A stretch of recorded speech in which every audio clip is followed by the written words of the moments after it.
আমি কিন্তু প্রথমে এই যে জামাত ইসলাম এবং ইসলামী আন্দোলনের জোটটা ভেঙে গেল, এজন্য আমি ইসলামী আন্দোলনকে দায়ী করতেছিলাম। আমি তাদেরকে খুবই বিরক্ত ছিলাম যে এই যে একটা শক্তিশালী জোট হতো, এখন এই ইসলামী আন্দোলনের কারণে আসলে এই জোটটা ভেঙে গেল। জামাত ইসলামী এবং চরমোনাইয়ের পীরের যে জোটটা ভেঙে গেল, এটা আসলে আমরা আপাত দৃষ্টি যা দেখি তার চেয়ে অনেক জটিল বিষয়। এতে শুধু জাতীয় না, এতে কিন্তু ভূরাজনীতিও জড়িত, এবং যেটা অলরেডি গতকালকে ফাঁস করে দিলেন জামাত ইসলামের নায়েবে আমি ডক্টর আব্দুল্লাহ মোহাম্মদ তাহের। তিনি গিয়েছিলেন ফেনীতে, ওই যে সেখানে এবি পার্টির মুজিবুর রহমান মঞ্জুর একটা আসনে।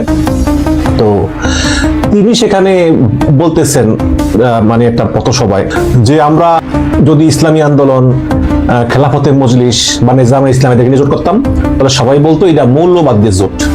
এজন্য আমরা এবি পার্টিকে নিছি, এনসিপি কে নিছি, লিবারেল ডেমোক্রেট নিছি, এখন এটা হইছে জাতীয় জোট। তো আমি যখন মার্কিন দূতাবাসে গেলাম, তখন আমারে তারা বললো যে তোমরা ইসলামী আন্দোলনের সঙ্গে জোট করছো, তারা তো উগ্রবাদী, মৌলবাদী।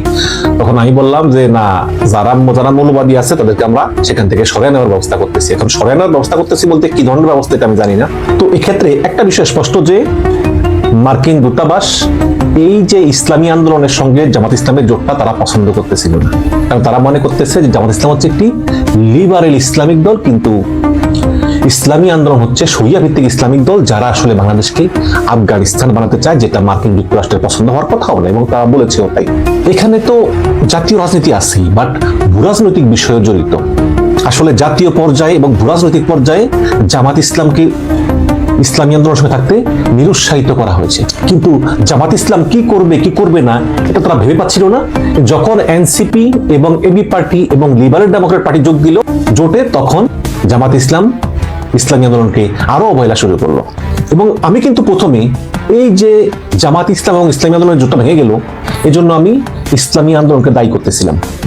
আমি তাদেরকে খুবই বিরক্ত ছিলাম যে এই যে একটা শক্তিশালী জোট হতো, এখন এই ইসলামী আন্দোলনের কারণে আসলে এই জোটটা ভেঙে গেল। কিন্তু পরে আমার চ্যানেলে আসলো গৌতম দাস, তিনিও বললেন, এবং পরে আমি আরো বিষয় জানলাম, এবং এই ভিডিওর পরে চরমোনাইয়ের দায়িত্বশীল অনেকে আমাকে কল করলেন, মেসেজ পাঠালেন, পাঠিয়ে যা বলেন আর কি, যে এই যে সকল ইসলামী ভোটটা এক বাক্সে, এটা কিন্তু শুরু করেছিল চরমোনাইয়ের পীর আলোচনাটা। তারপর সেখানে খেলাফতের মজলিস, বাংলাদেশ খেলাফতের মজলিস, নিজামে ইসলাম সহ আরো একটা ইসলামী দল সেখানে যোগ দেয়। এই পর্যন্তই। জামাত ইসলাম পরে যোগ দেয়, এবং এই জোটের উদ্দেশ্যই হলো সকল ইসলামী ভোট এক বাক্সে পড়বে। তো এরপরে হয় কি, বিভিন্ন পশ্চিমারা বা বিভিন্ন প্রগতিশীল যে সমাজ, তারা সবসময় বলতেছিল যে আচ্ছা, জামাত ইসলাম তো ভালো ভালো কথা বলতেছে, যেটা আসলে আধুনিক বিশ্বের সঙ্গে খাটে, কিন্তু ইসলামী আন্দোলন নিজেরাই বলতেছে ক্ষমতায় আসলে তারা শরিয়া ভিত্তিক চালু করবে, দেশকে আফগানিস্তানের মতো করবে, তো এটা তো হতে দেওয়া যায় না। এরপরে চাপ কিন্তু ছিল, বা তারপরেও জামাত চিন্তা করলো যে আমাদের এছাড়া উপায় কি। কিন্তু যখন এনসিপি আসলো, এবি পার্টি আসলো, লিবারেল ডেমোক্রেট আসলো, আপ বাংলাদেশ আসলো, তখন জামাতের আরেকটু শক্তি হলো যে হ্যাঁ, আমরা ইসলামী আন্দোলনের বিরুদ্ধে এবার দাঁড়াতে পারবো, যেহেতু পশ্চিম একটা চাপ আছে। এবং আপনারা নিশ্চয়ই জানেন যে মার্কিন দূতাবাস কিন্তু জামাতকে খুব পছন্দ করে। গত পরশুদিন ফাঁস হওয়া কূটনীতিকের আলাপ আপনারা দেখেছেন, আমি ভিডিও বানিয়েছি কয়েকটা, যে কিভাবে তারা বলতেছে যে জামাতকে সহযোগিতা করতে হবে, জামাতকে বেশি বেশি মিডিয়া কভার করতে হবে, জামাতকে তারা বন্ধু বানাতে চায়, যদি তারা বলেছে যে তারা ইসলামী আন্দোলনের সঙ্গে আলোচনা করতেছে। তো এই বিষয়টা তো আছেই। এবং যদি আমি সেই 2023 সালে চলে যাই, 2023 সালের 28 অক্টোবর বিএনপি রাজপথে নেমেছিল, পুলিশের তারা খেয়া তারা 45 মিনিটের ভিতরে পালিয়ে গেছে 15 লক্ষ কর্মী। জামাত কিন্তু মাঠে টিকে ছিল। এবং সেই 2022 সাল থেকে কিন্তু মার্কিন রাষ্ট্রদূত পিটার হাস, সে চাইতো যে বাংলাদেশের মানুষ রাস্তায় নামুক এই সরকারের বিরুদ্ধে, এবং তিনি বিভিন্ন ফেসবুক পোস্টেও কিন্তু আকার ইঙ্গিতে এগুলো বলতেন। এবং পিটার হাস কিন্তু বিএনপির উপর খুবই হতাশ ছিলেন যে বিএনপি দ্বারা আসলে আন্দোলন হবে না। এবং পিটার হাস মনে করতেন যে যদি কেউ আন্দোলন করে এই হাসিনা সরকারকে পরাজিত করতে পারে, তাহলে সেটা জামাত ইসলামী পারবে। এইরকম একটা বিশ্বাস পিটার হাসের ছিল। এবং আপনারা জানেন যে 2023 সালের 28 অক্টোবর যে আন্দোলনটা হয়, তার আগের দিন 27 অক্টোবর জামাতের নায়েবে আমির ডক্টর আব্দুল্লাহ মোহাম্মদ তাহের, এই তাহের, তিনি কিন্তু গোপনে মার্কিন দূতাবাসে গিয়েছিলেন পিটার হাসের সঙ্গে বৈঠক করতে। সেখানে পিটার হাস বলেছেন যে আপনারা ঝাঁপিয়ে পড়ুন। তো এতেই বোঝা যায় যে আমেরিকা এবং জামায়াত সম্পর্ক কত গভীর। আরেকটা কথা বলি, আমেরিকা জামাতকে চায়, কিন্তু ডোনাল্ড ট্রাম্প কি জামাতকে চায়? দেখুন, ডোনাল্ড ট্রাম্পের এত সময় নাই। বাংলাদেশে কে ক্ষমতায় বসবে কে বসবে না সেটা ডোনাল্ড ট্রাম্প জানেও না, জানতেও চায় না, কিন্তু বাংলাদেশের মতো ছোটখাটো দেশগুলি কন্ট্রোল করার জন্য স্থানীয় দূতাবাসকে কিছু এক্সট্রা ক্ষমতা দেওয়া হয়, কিছু কিছু ডিসিশন মেক করার ক্ষমতা দেওয়া হয়, যেই ক্ষমতাটা ঢাকায় অবস্থিত মার্কিন দূতাবাসের আছে। কাজে এই মার্কিন দূতাবাস এবং মার্কিন সরকার কিন্তু এক না। হ্যাঁ, এবং এই স্থানীয় মার্কিন দূতাবাসের যে দৃষ্টিভঙ্গি, এগুলো আসলে ওই আমেরিকার কেন্দ্রে কে ক্ষমতায় গেল, কে আসলো, ট্রাম্প গেল না বাইডেন আসলো, ওগুলি তো তেমন একটা পরিবর্তন হয় না। এগুলো বড় বড় দেশের ক্ষেত্রে হয়, কিন্তু বাংলাদেশের মতো ছোট দেশে মার্কিন দূতাবাসগুলোকে একটা এক্সট্রা ক্ষমতা দেওয়া হয়, এবং সেই ক্ষমতাই আগেও প্রয়োগ করেছেন পিটার হাস, এখন প্রয়োগ করতেছেন বেন ক্রিস্টেনসেন, নতুন রাষ্ট্রদূত। তো ফিরে আসি চরমনে এবং জামাত ইসলামী। তো এই যখন অবস্থা, যখন এই বাইরে কিছু দল আসলো, তখন ইসলামী আন্দোলন চিন্তা করলো যে আচ্ছা, এই জোটটা আমরাই শুরু করেছি, সকল ইসলামী ভোট এক বাক্সে, তাহলে এই যে এনসিপি কে নেওয়া হলো জোটে, আমরা তো এনসিপির বিরুদ্ধে না। এনসিপির ভাইয়েরা বোনেরা তারা আন্দোলন করেছে, সংগ্রাম করেছে স্বৈরাচারের বিরুদ্ধে, তারাও তো আমাদের মতো দোষেরই। আমাদেরকে বললে কি হতো যে আচ্ছা আমরা এনসিপি কিনতে চাই, আসো আলোচনা করি, আমরা কি না বলতাম না।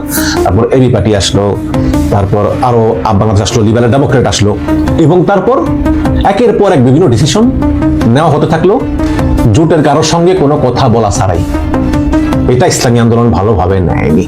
তারপরেও কিন্তু ইসলামী আন্দোলন জোটে ছিল, কিন্তু যে বিষয়টি ইসলামী আন্দোলনকে সবচেয়ে বেশি কষ্ট দিয়েছে সেটা হচ্ছে যে জামাত ইসলামের আমির শফিকুর রহমান তিনি বলেছেন যে যদি জামাত জোট ক্ষমতায় যায় তাহলে তিনি জাতীয় সরকার করবেন এবং সেই সরকারে বিএনপি কেও রাখবেন। এটা কিন্তু ইসলামী আন্দোলন মেনে নিতে পারে না। তাদের কথা হচ্ছে যে বিএনপি হচ্ছে আপনার ভোটের প্রধান প্রতিপক্ষ, যাদেরকে পরাজিত করে মনে করেন যে যদি জামাত ক্ষমতায় আসে, তার মানে তো হচ্ছে যে ভোটের মাঠে জনগণ বিএনপিকে প্রত্যাখ্যান করেছে। তো যে বিএনপিকে জনগণ প্রত্যাখ্যান করেছে এবং আপনাকে ভোট দিয়েছে দেশ চালানোর জন্য, সেই আপনি আবার এই দেশ চালানোর সরকারে বিএনপিকে অন্তর্ভুক্ত করবেন? ভালো কথা করেন, একটা বার জিজ্ঞেস করবেন না আমাদেরকে জোটে শরিকরা কি বলতেছে? আমরা ইসলামী আন্দোলন এতই ফেলনা হয়ে গেলাম। তখনই তারা আসলে সিদ্ধান্ত নেয় যে না, এভাবে আর হবে না। পরে যদিও জামাত তুচ্ছ-তাচ্ছিল্য করে যে দেখো বিভিন্ন জরিপে ইসলামী আন্দোলনের ভোট মাত্র 1%, 1.5% এরকম, তারা এত বড় কথা বলে এত আসন চায়। তো যখন আবার ইসলামী আন্দোলন বলতেছে যে আমরা জোট ছেড়ে বেরিয়ে যাবো, তখন আবার জামাতের একটু টনক নড়ে, তার চেষ্টা করে সমঝোতা করার জন্য, বাট ব্যর্থ হয়।